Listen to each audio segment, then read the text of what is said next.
드리심으로 화요일 새벽 예배 하나님 앞에 올려드립니다. 자비하시고 인내로우시며 노하기를 더디하시는 사랑의 하나님, 하나님의 은혜를 참으로 감사를 드립니다. 하나님의 은혜 없이는 살아갈 수 없는 연약한 죄들입니다. 그 연약함을 저희를 깨달아 알게 하시고 하나님의 말씀과 하나님의 은혜와 하나님의 사랑과 하나님의 자비와 긍휼로 가득 찰 수 있도록 인도하여 주옵소서. 이 하루도 하나님께서 저희들을 붙들어 주시고 저희들이 하나님을 붙듦으로 말미암아 하나님과 동행할 수 있는 귀한 하루 될 수 있도록 영육의 강건함을 허락하여 주시고 말씀 가운데 거하는 저희를 되게 하여 주옵소서. 예배 시종을 주님께 맡겨드려오며 거룩하신 예수님의 이름으로 축복하며 기도드려옵나이다. 아멘. 찬송가 364장 내 기도하는 이 시간 찬양입니다.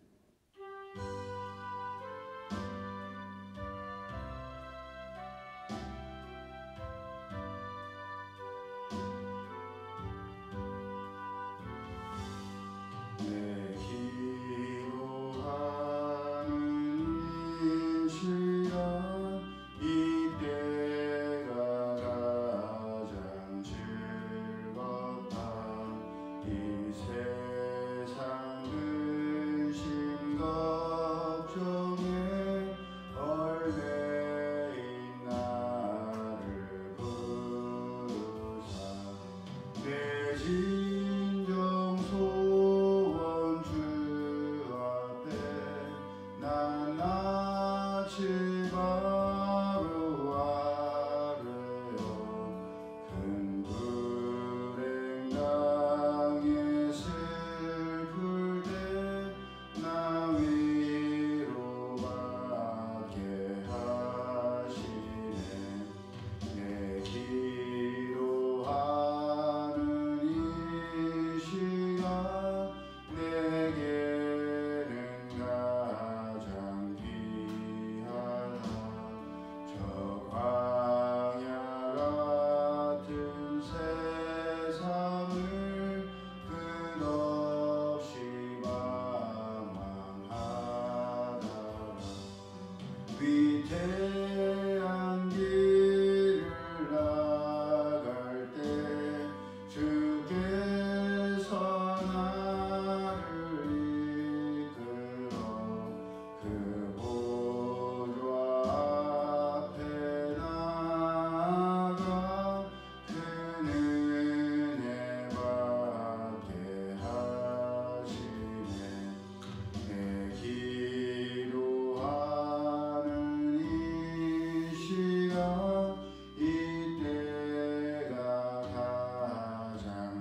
말씀 구약성경 창세기 26장 1절에서 11절까지의 말씀 우리 함께 합독합니다.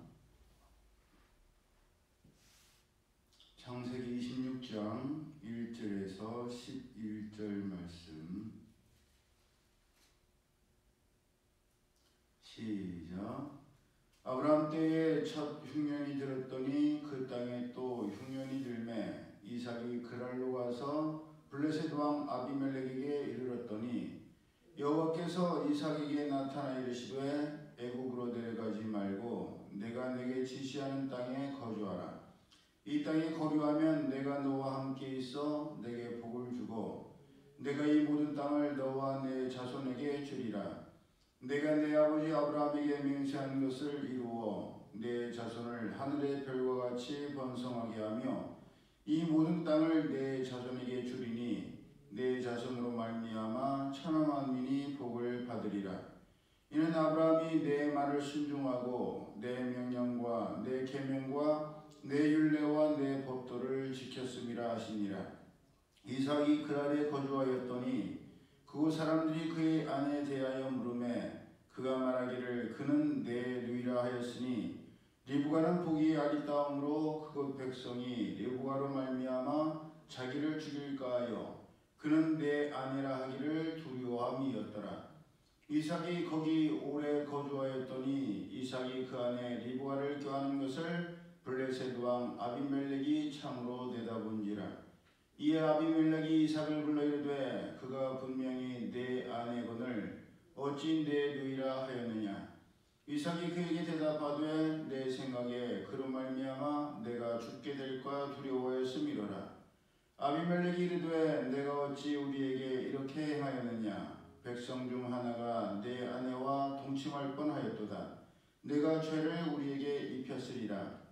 아비멜렉이 이에 모든 백성에게 명하여 이르되 이 사람이나 그의 아내를 범하는 자는 죽이리라 하였더라. 아멘. 하나님의 약속은 모든 사람에게 다 주어졌지만 조건이 있습니다. 무슨 조건이냐? 하나님과의 약속을 지키는 자에게만 주어지는 제한적인 축복입니다. 그것은 본문 2절 이하를 보더라도 알 수가 있습니다. 여호와께서 이삭에게 나타나 이르시되 애굽으로 내려가지 말고 내가 너에게 지시하는 땅에 거주하라. 이 땅에 거류하면 내가 너와 함께 있어 내게 복을 주고 내가 이 모든 땅을 너와 내 자손에게 주리라. 내가 내 아버지 아브라함에게 맹세한 것을 이루어 내 자손을 하늘의 별과 같이 번성하게 하며 이 모든 땅을 내 자손에게 주리니 내 자손으로 말미암아 천하 만민이 복을 받으리라. 이는 아브라함이 내 말을 순종하고 내 명령과 내 계명과 내 율례와 법도를 지켰습니다. 이 말씀을 새 번역 성경으로 보면 이렇게 기록되어 있습니다. 이집트로 가지 말아라. 내가 너에게 살라고 한 이 땅에서 살아라. 너가 이 땅에서 살아야 내가 너를 보살피고 너에게 복을 주겠다. 이 모든 땅을 내가 너와 너의 자손에게 주겠다. 내가 너희 아버지 아브라함에게 맹세한 약속을 이루어서 너의 자손이 하늘의 별처럼 많아지게 하고 그들에게 이 땅을 다 주겠다. 이 세상 모든 민족이 내 씨의 덕을 입어서 복을 받게 하겠다. 이것은 아브라함이 나의 말에 순종하고 나의 명령과 나의 계명과 나의 율례와 나의 법도를 잘 지켰기 때문이다. 예, 하나님의 축복은 하나님께서 지시하신 땅에 거주할 때 주어지는 것이며 이삭과 이삭의 후손들이 하나님의 복을 받는 것도 그들의 조상 아브라함이 하나님의 말씀과 명령과 계명과 율례와 법도를 지켰기 때문이었습니다. 그것은 신명기 28장의 말씀을 보더라도 알 수가 있습니다. 내가 내 하나님 여호와의 말씀을 삼가 듣고 내가 오늘 내게 명령하는 그의 모든 명령을 지켜 행하면 내 하나님 세계 모든 민족 위에 뛰어나게 하실 것이라. 너가 내 하나님 여호와의 말씀을 청종하면 이 모든 복이 내게 임하며 내게 이르리라. 예, 복도 하나님의 말씀과 명령을 지켜 행할 때에 주어지는 것이고, 28장 15절부터는 너가 만일 내 하나님의 말씀을 순종하지 아니하여 내가 오늘날 내게 명령하는 그의 모든 명령과 규례를 지켜 행하지 아니하면 이 모든 저주가 내게 임하며 내게 이를 것이니. 저주도 하나님의 말씀을 지켜 행하지 아니하면 이른다라고 말씀하고 계십니다. 그러니 하나님의 말씀은 조건적인 복과 저주의 말씀입니다. 하나님께서는 우리가 이래도 복을 주시고 저래도 복을 주시는 그런 분이 아니시라는 것을 우리는 명심해야 합니다.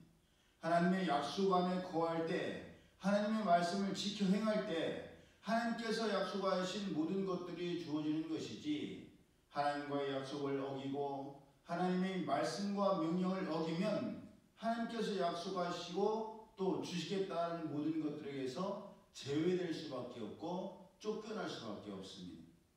최초의 인류였던 아담과 하와도 하나님께서 마련해 놓으신 최고의 안식처인 에덴 동산에서 단 한 가지, 하나님의 명령은 단 한 가지였죠.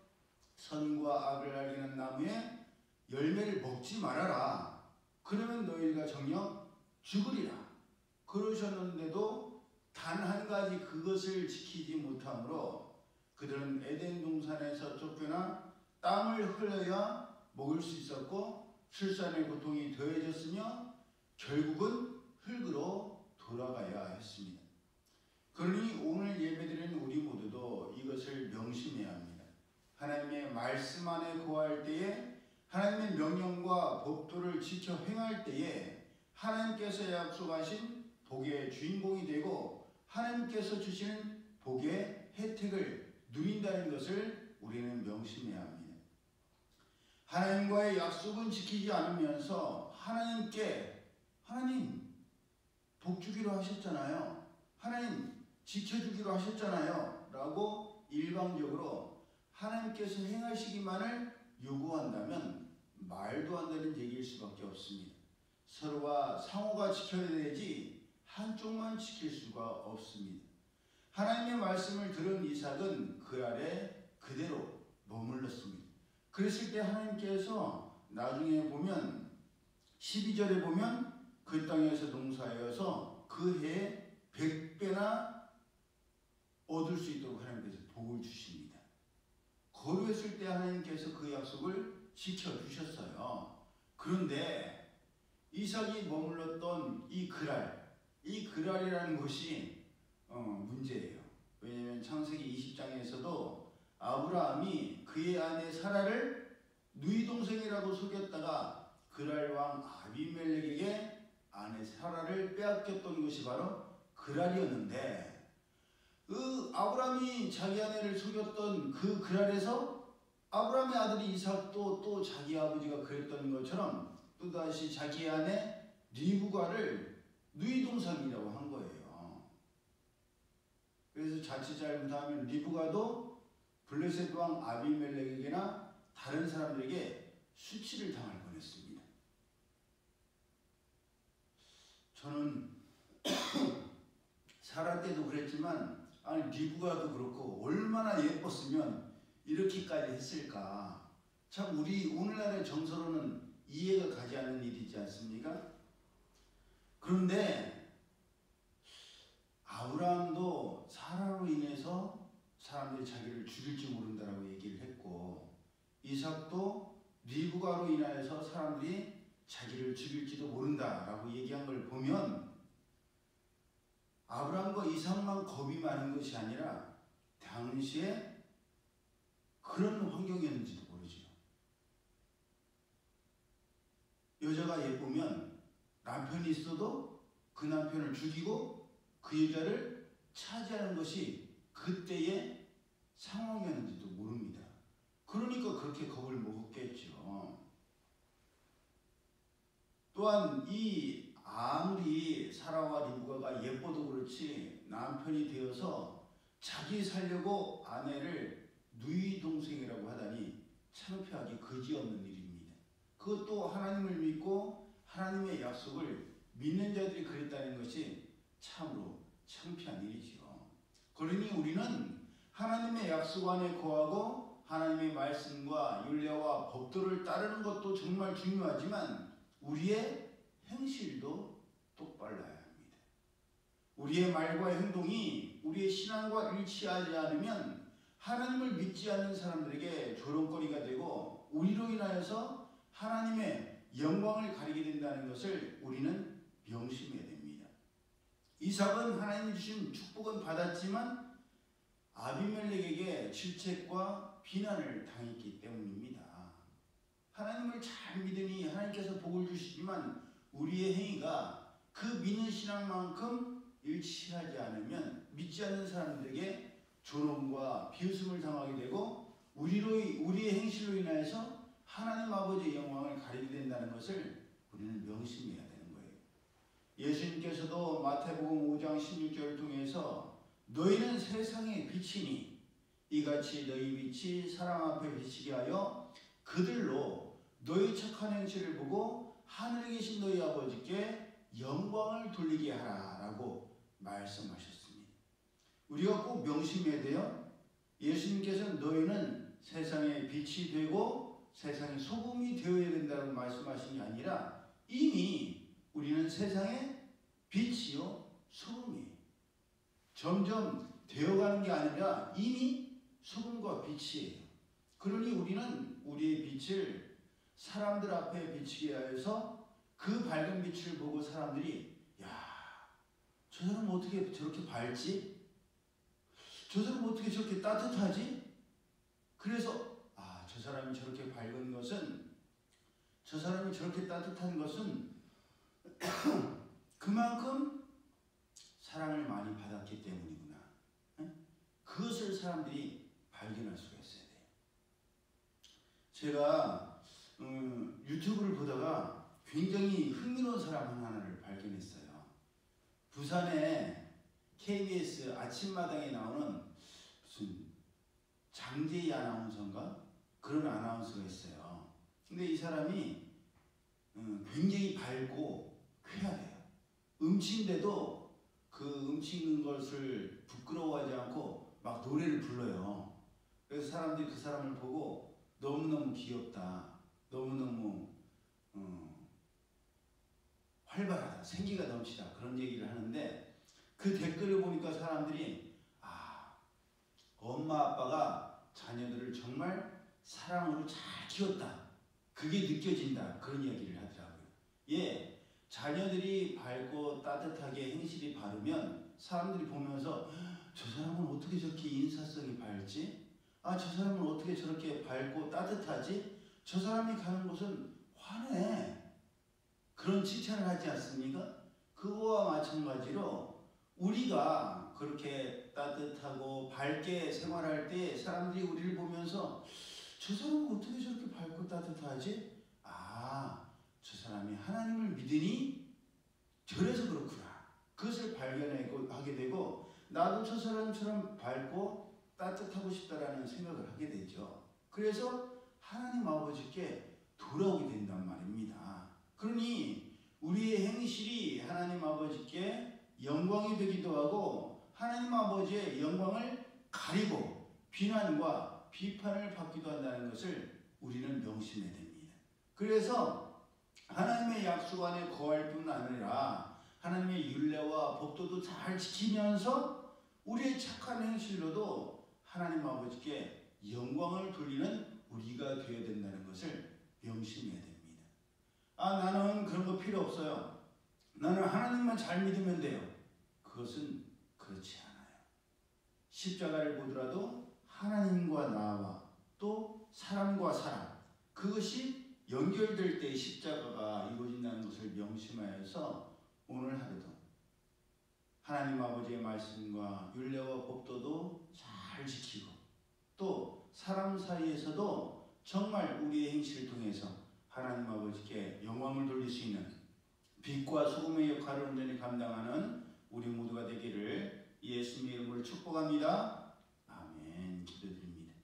사랑의 하나님 감사합니다. 하나님께서 허락하신 이 하루도 하나님의 은혜 가운데에 하나님의 말씀과 하나님의 은혜가 저희 삶 가운데 흘러넘치게 하시고 그 말씀과 은혜가 흘러넘쳐서 사람들에게도 저희들이 행실을 통하여서 하나님 아버지께 영광을 돌리고 많은 사람들이 그것을 보고 하나님께로 돌아오는 역사가 일어날 수 있도록 저희들을 하나님의 도구로 사용하여 주옵소서. 이제는 우리 주 예수 그리스도의 은혜와 하나님 아버지의 그 크신 사랑하심과 성령님의 교통하심이 하나님의 말씀을 온전히 지켜 행하고 우리의 행실 통하여서 하나님 아버지께 영광을 돌리기를 원하는 이들 모두에게 이제로부터 영원히 함께 하실지어다.